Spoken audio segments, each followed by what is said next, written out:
Olá, meus amigos do canal Critica Brasil, sejam todos bem-vindos. Está no ar Critica Brasil News, falando a verdade, doa em quem doer. Hoje, dia 24 de maio de 2024.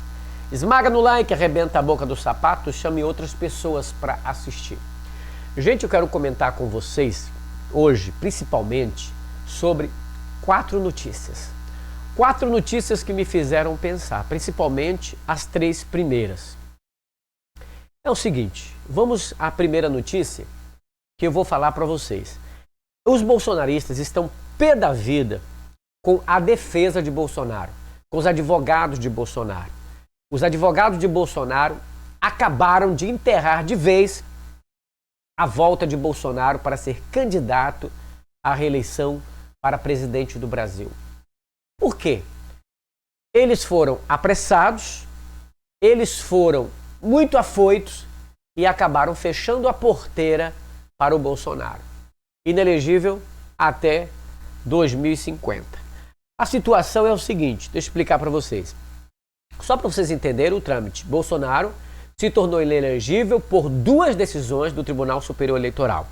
A primeira decisão foi porque o Bolsonaro se reuniu com os embaixadores, representantes internacionais, para atacar o sistema eleitoral brasileiro, sem provas, disse que havia fraude e tal, tentando adiar, tentando interromper as eleições, e de acordo com a própria legislação, isso é crime. Bolsonaro, então, foi condenado e considerado inelegível, tanto ele como o Braga Neto. A segunda vez foi por conta da situação do 7 de setembro.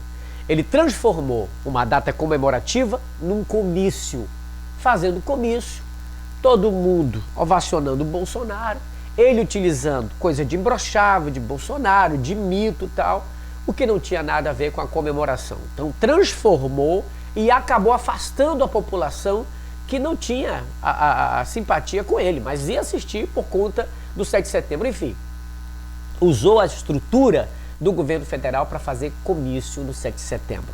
Foi considerado de novo culpado, não é? Condenado, inelegível.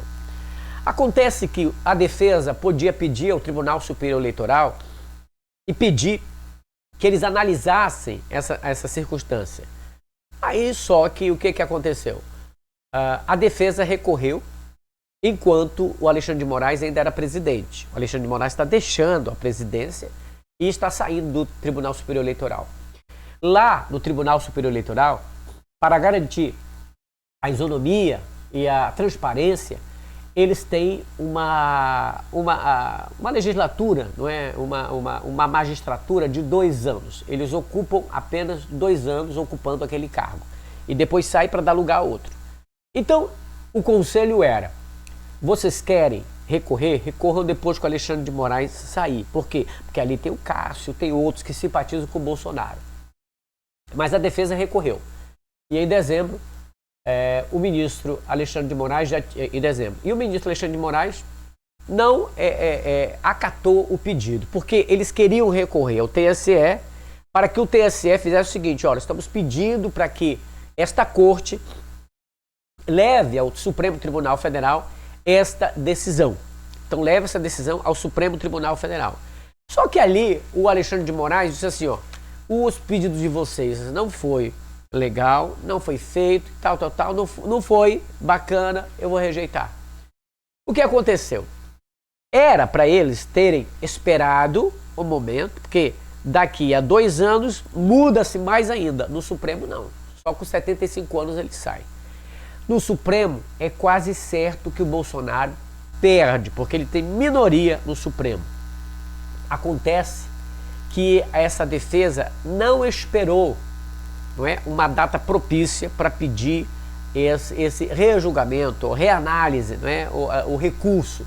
O que eles fizeram? Afoitos que estavam para talvez mostrar trabalho, recorreram diretamente ao Supremo Tribunal Federal.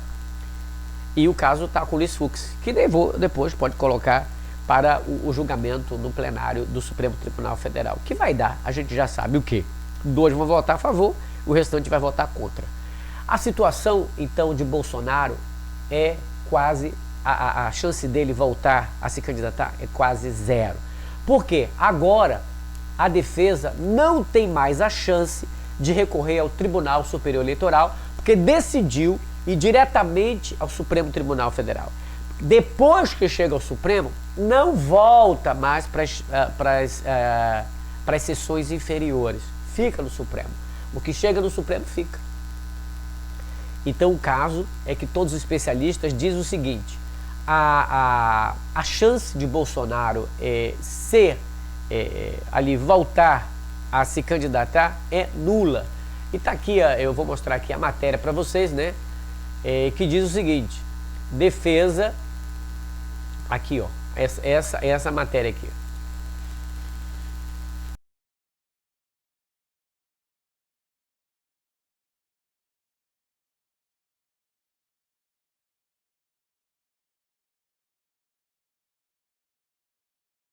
Desculpa, gente.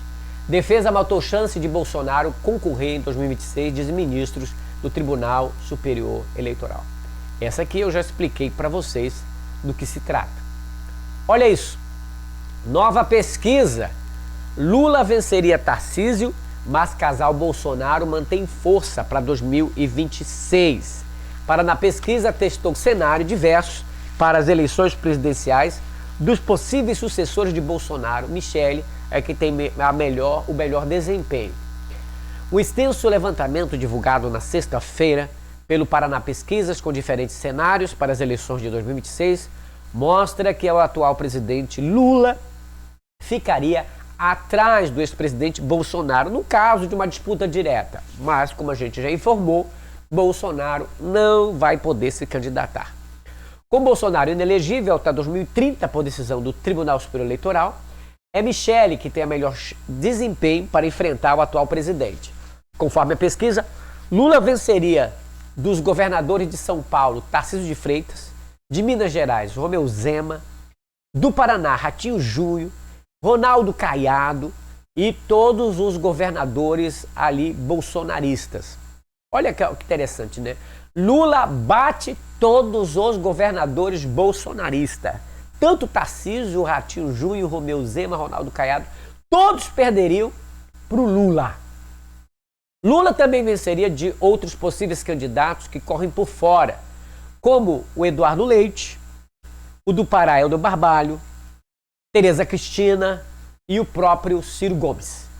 A pesquisa foi realizada pelo Paraná, 27 de abril a 1º de maio. Vocês sabem que a Paraná tem, não é, o histórico de perder para o bolsonarismo, né? A gente sabe disso, né? Embora a gente divulgue uma pesquisa, mas a gente sempre mostrou aqui essa tendência da Paraná, amigos e tal, de longa data do candidato. Enfim, numa disputa entre o atual chefe do executivo e Jair Bolsonaro, o ex-presidente ficaria numericamente à frente, 38-36. É isso que a Paraná diz. Enfim, a Paraná também dizia isso lá atrás, né? E acabou que o Lula ganhou. Em o terceiro cenário, é a ex-primeira-dama Michele quem tem o melhor desempenho. Na pesquisa estimulada, Lula ficou com 36,6, enquanto Michele 33. Ambos empatados dentro da margem de erro. Tá aí Lula e a Michele. Aí eu não quero ler o restante, porque os restantes não vai ter chance mesmo. Agora, o problema dessa situação, eu vou explicar qual é. O problema disso é a própria Michele Bolsonaro. Todo mundo sabe que a Michele Bolsonaro não é a candidata natural de Bolsonaro. Bolsonaro não quer a mulher dele de candidata porque, em primeiro lugar, não confia nela o suficiente. Em segundo lugar, acha que ela vai ter autonomia suficiente para escantear os filhos dele, porque há uma briga ferrenha na família entre os filhos do Bolsonaro que odeiam Michele e a Michele que os detesta. O Bolsonaro, na verdade, quer o filho dele candidato, o Flávio Bolsonaro. Mas pesquisas internas do próprio Bolsonaro dizem que ele não levaria. A Michele, por aparentar ser crente, eu sou crente e tal, olha os evangélicos e tal, então ela teria maior apoio dos evangélicos, porque é esse cheiro que ela tem de evangélico. mas o Bolsonaro não a quer, a não ser que ela assinasse um contrato com ele dizendo: eu serei a candidata, mas quem vai mandar é tu. Bolsonaro sabe que depois que der autonomia para ela e poder, a coisa pode ser completamente diferente. Eduardo Bolsonaro não a quer no poder, Flávio Bolsonaro não a quer no poder, Carlos Bolsonaro a detesta, Renan Bolsonaro a odeia. A família Bolsonaro prefere o filho dele do que a Michelle. Então, talvez, eles prefiram colocar o próprio Tarcísio para enfrentar do que a Michelle Bolsonaro. É mole ou quer mais? É uma família odiando a outra. Família de surucucu, né, brigando com o cascavel. Mas vamos lá, gente. Arrebente a boca do sapato. Eu Critica Brasil, que fala a verdade, doa e quem doer. Olha essa notícia, pessoal. Deixa eu ler aqui para vocês. Vereador evangélico deixa plenário após pedido para ler uma lei sobre LGBT. Ele se sentiu constrangido só de ler a lei, ele não votou a favor da lei, mas por ser que tem a ver com gay, então já se sentiu constrangido e teve que deixar o plenário. Senão vai que isso o contamine. Vai que somente a leitura o faça virar gay. Vai que somente a leitura as pessoas achem que ele está com a gaysice. O parlamentar, o nome do vereador é Eduardo Pereira, do PSD, da cidade de Bertioga, em São Paulo.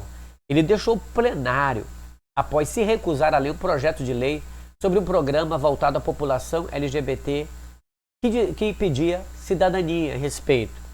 O parlamentar disse o seguinte, ele falou assim, na hora que falou para mim: tá louco? Não faz isso comigo. Dá um projeto LGBT para mim, questionou Pereira.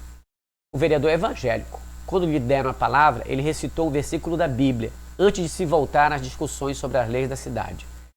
Todos os versículos que eles leem é voltado a falar mal do pecado dos outros, mas nunca para falar mal do pecado deles. Se fosse, com certeza, uma lei para colocar arma na mão da população, ele votaria. Se fosse uma lei para fazer com que todos aqueles que espalham mentira e fake news fossem perdoados e não fosse crime, ele votaria. Mesmo muito embora o livro de Apocalipse, capítulo 22, do verso 15 em diante, dizer: de fora ficam os cães, os nojentos, os hipócritas, aqueles que praticam imoralidade sexual, os adúlteros, os fornicadores, os ladrões, não é? E diz mais, e também aqueles que amam e praticam a mentira. Mas por que esse povo continua mentindo? Por que esse povo continua espalhando notícia falsa, mentirosa, própria do diabo? Porque diz, aquele que mente faz as obras do diabo, que é o pai da mentira, porque ele foi homicida. E compara-se a mentira que desune, que atinge as pessoas como se fosse um homicida. Mas eles não falam sobre isso. Mas veja a atitude dele. Uma pessoa consagrada dessa jamais ia se dar o luxo de ler isso. Olha isso aqui na tela do Critica Brasil. Primeira discussão do projeto de lei 035/2023. Esta presidência informa que neste momento iniciaremos o procedimento relativo à primeira discussão do projeto de lei 035/2023. Solicito ao segundo secretário que proceda à leitura do parecer exarado pela CESASE em conjunto com a CAGE. Tá louco? Não faz isso comigo, não. Tá um projeto de LGBT para ninguém. Como que é?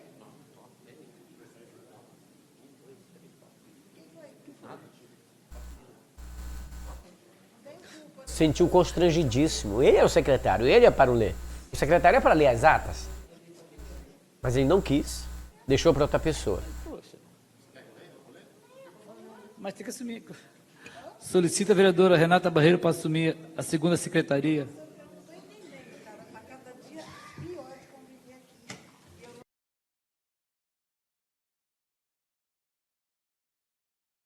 Olha, gente, a vereadora que propôs o projeto, não é? Que é o projeto que assegura a cidadania e dignidade de pessoas trans, travestis no município de Bertioga, ela disse: o projeto se resume no respeito. Eu falo de cidadania, de ser humano e de humanização. É só isso o projeto. A minha religião é Deus e ela me permite que eu aceite qualquer tipo de pessoa. que atire a primeira pedra quem não tiver um parente nessa condição, disse Renata Barreiro. O nome disso é hipocrisia. Para aquilo que eles consideram verdade e que a Bíblia condena, eles aplaudem. Né? Não vejo eles questionarem sobre homens que matam mulheres, como esse fisiculturista preso espancou a mulher de 31 anos. A mulher morreu. Não vejo eles se revoltarem contra a violência doméstica, contra o roubo, a corrupção. Não vejo eles se levantarem contra as coisas mais horrendas, a mentira que destrói, a difamação, a calúnia. Isso a Bíblia fala. Não falarás falso testemunho contra o teu próximo. Não usarás o nome do Senhor teu Deus em vão. Mas eles não. Para eles só existe o pecado se for gay. O nome disso é hipocrisia, blasfêmia, falatório. Vamos lá, gente, arrebente a boca dos sapatos. Então, pergunte em quem ele votou que vocês vão entender. Olha, comissão da Câmara aprova PL da Globo que obriga plataformas digitais a remunerar mídia tradicional. Essa notícia está no 247, não é? Eu leio para vocês aqui, aqui o que está no 247. A Comissão de Comunicação da Câmara dos Deputados aprovou o projeto que obriga as plataformas digitais que usam conteúdos noticiosos a remunerar os veículos da mídia tradicional. A medida beneficia jornais, revistas, rádios e televisões legalmente estabelecidas. Não é? Aí diz mais, a obrigação de remuneração é dirigida às plataformas digitais com mais de 2 milhões de usuários no país, como a Meta, do Instagram, do Facebook e o Google. A proposta, que tramita em caráter conclusivo e ainda vai ser analisada pela Comissão de Constituição e Justiça, prevê o seguinte: valores e tal e tal. Olha, gente, eu não quero, no momento, entrar nesta onda. Porque, como eu falei para vocês, eu sou muito justo nessa situação. Eu leio uma informação, mas, em primeiro lugar, eu preciso ler todo o projeto. Eu preciso ficar ciente que esse projeto é exatamente o que estão falando, porque os bolsonaristas estão contra o projeto. Eu fui contra o projeto 2630, aquele projeto lá que tirava, não é, as chances do YouTube, ou seja, colocava no próprio YouTube a responsabilidade de terceiros, minha e dos outros, ao invés de ser minha. E o que ia acontecer com a plataforma? Se ela fosse penalizada, ela tiraria o meu canal do ar. Então todos nós ficamos com medo disso acontecer. Agora veio essa outra PL, que estão dizendo também que é a mesma coisa, que vai destruir com a nossa rentabilidade, vai minar os nossos ganhos e vai tirar de nós aquilo que a gente ganha. Por quê? Porque vai colocar multa, vai colocar uma remuneração e aí tira da gente para dar para quem? Para a Globo e companhia, por isso é apelidada de Globo. Mas é isso que estão falando. Mas eu aqui em Santarém, não vou mentir, eu não li ainda direito. Eu preciso ler direito. Mandaram para mim, mas é um monte de coisa. Eu preciso ler. Preciso ler os dispositivos. E eu digo quais são os dispositivos e os artigos e tal. Aquele projeto lá eu fui contra permanentemente porque eu tive acesso, eu li completamente, vi quais eram os artigos. E me reuni com a comissão, eu e os youtubers, meus amigos, nos reunimos com eles lá para mudar aquilo ali. E aí não foi para frente porque o projeto foi barrado. Beleza? Mas está caminhando e os meus amigos youtubers estão dizendo o seguinte: é a mesma merda. Entendeu? Agora, eu propriamente ainda não tive essa chance de ter uma opinião própria. Não adianta só eu ir na corda dos outros, para depois as pessoas não estarem falando mal, aqui é não sei o que, aí outro youtuber vai falar mal de mim.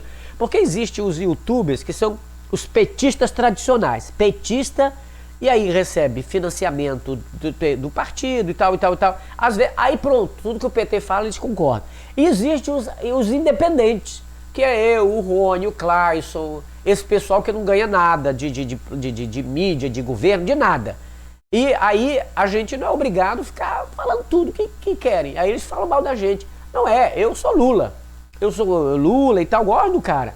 Mas eu não sou obrigado a aceitar tudo que fazem. Se é pro mal, se eu vejo que lá na frente não tá legal, eu vou ser contra, entendeu? Mas eu estou justo nesse momento aqui que eu ainda não analisei detalhadamente. não é um problema com vista, e esse problema de que está me atacando o tempo todo aqui na hora de eu gravar, nesse estúdio, está me impedindo disso. Chegou para mim anteontem esse negócio, é um monte de coisa. Então, vocês acham que eu vou dar uma opinião dizendo logo atacando, sem realmente eu analisar? Não dá, né? Só que eu acredito nos meus amigos. E os meus amigos estão dizendo o seguinte, é a mesma merda e até pior. Beleza? Amanhã eu volto. Lembre que dia de sexta-feira eu não faço live em tempo real. Esta live foi gravada às 5h20. Né? Hoje eu gravei às 5h20, lanço e aí eu programo para ficar na estreia. Muito obrigado, tá? Colabore com a gente. Muito obrigado. Feliz sábado para todos. Tchau, pessoal. Até amanhã, se Deus quiser. Hasta la vista, baby.